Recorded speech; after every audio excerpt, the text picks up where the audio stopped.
This week's Eye on County show comes to you from county number 15, Kitui County. It is one of the regions found in eastern Kenya that has mainly been afflicted with hot weather conditions, making it almost difficult for farmers to practice normal farming like other farmers in other counties. Just like many farmers, residents in Kitui practice rain-fed agriculture even though the rains mostly fail them. Huwa sipati maji ya kumwagilia kwa shamba, nategemea mvua. Bahati nzuri vile kijana yangu alikuwa na PD, alitafutia maji. We are really struggling. We don't have major water land masses as may be seen in other counties. Kitui County is semi-arid. Welcome to Kitui County. The county is generally dry and hot. Its temperatures range between 14 degrees Celsius during the coldest month in July to 34 degrees Celsius during the hottest month from January to March. The county is located in the former eastern province of Kenya, about 160 kilometers of Nairobi town. Kitui is one of the largest counties in the country, covering an area of 30,496 square kilometers. Kitui shares borders with 7 counties, namely Tharaka and Meru to the north, Embu to the northwest, Machakos and Makueni to the west, Tana River to the east and southeast, and Taita Taveta to the south. The name Kitui means a place where iron goods are made. It was named so by the ironsmiths who settled in the county years before the colonial period.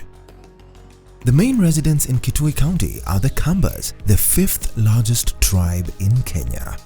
They make about 11% of the country's population. Enoch Wambua is the senator of Kitui County. We receive rains twice a year, but in most cases, those rains are not very reliable.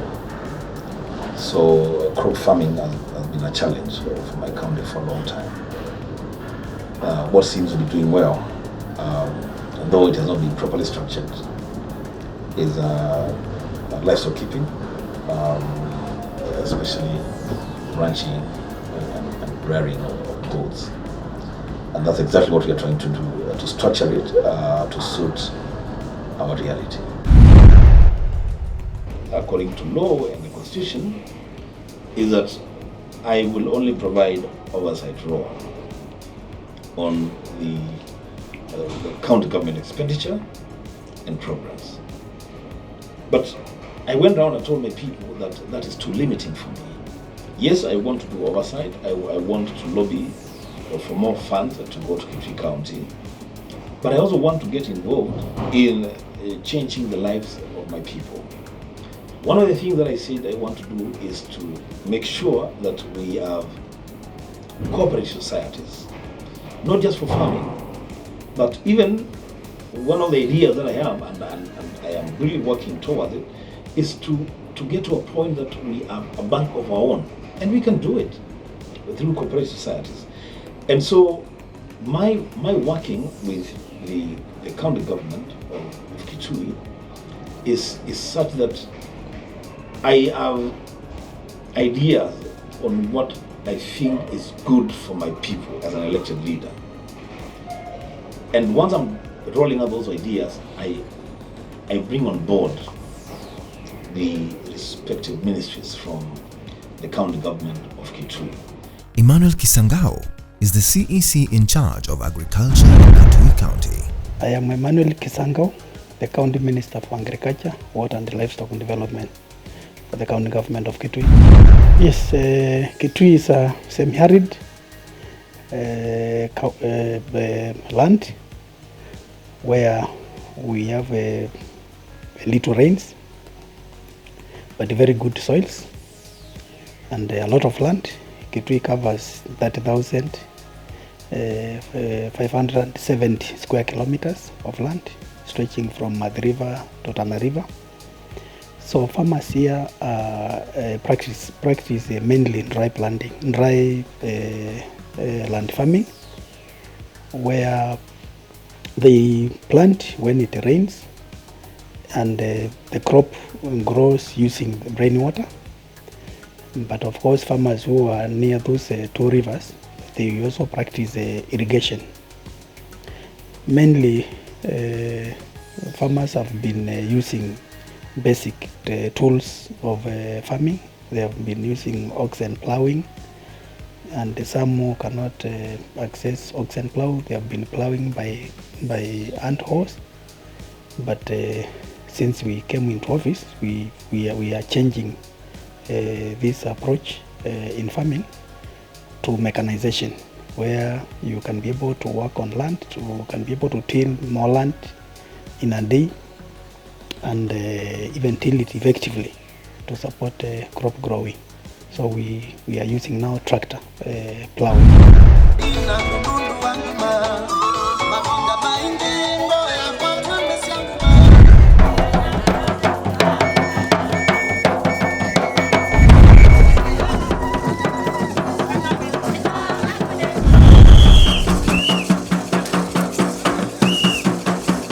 According to Emmanuel, the agriculture CEC in Kitui, legumes such as cowpeas and pigeon peas are the main cash crops that are grown in Kitui County. Farmers in Kitui grow green grams and dengu, and also grow pigeon peas. They also grow cowpeas. All these are legumes which are mixed with maize to make maize stew, to make sometimes they also used as stew for ugali. Previously there have been food crops like the green grams, but as county government we have put in more emphasis and support to farmers so that we can now grow it as cash crop, which we have seen working. So I said in the past farmers used to just plow, cultivate just small pieces of land. When we came into office, we wanted to do things in scale. First of all, we purchased, in conjunction with Kenya Red Cross, the county government purchased seeds and then distributed to almost every household in Kitui. Those who are willing to grow green grams, we gave them seeds.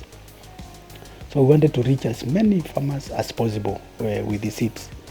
Then we also supported them with pesticides to control the pests that attack, and sometimes they cause a loss of crop. And our intention was to maximize on opportunities that work within the county. And the green gram grows with our inadequate rains in the county. So we wanted to maximize, to produce enough so that farmers will have some for their domestic consumption and have excess for market. And for sure, farmers produced a lot, especially during the March-May rains this year. You know, the previous year the rains were depressed. But when they planted in March, this year we produced a lot of crop, which farmers sold some for cash, and they have also been feeding on it. There is no farmers we stand now who is hungry. There is some food. You cannot fail to cook a meal in a day. Agriculture is believed to be the backbone of most residents in Kitui County. Farmers in the highland areas of the county practice subsistence farming of mainly cotton, sisal, mangoes, maize, beans, cassava, sorghum, millet, and pigeon peas. While in the lowland areas, farmers mainly practice livestock farming of mainly cattle, sheep, goats, and poultry. In today's edition, we look at crop farming in Kitui County, and we are at Mama Jane Mulewa's farm, which stands at close to 150 hectares. Jane's kind of farming is one that can be emulated, as she not only practices crop farming, but is also a well-known livestock keeper, rearing cows, goats, and poultry. She tells us that farming is her passion, and she has practiced farming ever since she was a young girl. Before we get into Jane's animal farm, let's first look at the crops she has grown on her farm. Nyanya kwa kupanda, unapeleka tu kwa nursery. Unanunua mbegu, unaweka kwa nursery, unaweza kufanya kitu kubwa hii tu hivi kama mapati. na wakelee mchanga kidogo na mbolea. Mwake mbegu yako hapo. Ufunika kwa mchanga kiasi. Alafu ni kunyunyuzia. Ni kama inaweza take about 3 weeks. Sasa unaweza toa kwa sababu ishakuwa tayari. Unatoa na mashimo umetengeneza kama hii umetengeneza, unaweka. Alafu kufuatia na maji. Ikianza kugrow ndio nitaweka hizo vijiti, alafu ile kamba ya kuenda nayo ishikilie juu. Sukuma si mboga ile nzuri. Nasema hii area yote ya Kaliakacha wanakula hapa kwa maa. Hata ukiangalia vizuri sio mingi sababu washafuna sana. Ile nafikiria ni kuona niongezee tena kilimo iende mbele. Sababu wale wanakula ni wengi na wakulima nao ni wadogo. Ile naweza zungumza sana vile tuko na serikali na inatuangalia. Na mambo ile mingi sana ya Kitui, ile tuko nayo ya Kitui ni maji. Hiyo ndio shida ile kubwa. Watu wanalilia tu maji. Na ndio naona hii njaa. Kwanza sisi tuko na kazi sana hata kuliko Wakikuyu. Unajua Wakikuyu ndio wako na mboga mingi sana. Sisi tuko na kazi sana. Wewe ukiona mzee kama mimi, hii kazi inataka maji. Tukipata maji, mtu anaweza kuanza. Changa ya huku ni nzuri. Sometimes wanasema ati siju chukue daktari akuja apime, lakini mimi mwenyewe sijawahi kuja kupimiwa mchanga yangu. Ile nafanya ni kuweka manua ya ya mbuzi na ng'ombe. Nachukua na mwaka. Alafu naweka tu kwa mashimo, nawekea vitu zangu na ina grow vizuri na inazaa vizuri. There is a problem with a challenge with water in Kitui. And I say it is not because it never rains in Kitui. It does rain. As we speak now, it's the rainy season. Maybe the rains are not coming as they should, but we waste a lot of water because we don't harvest it properly.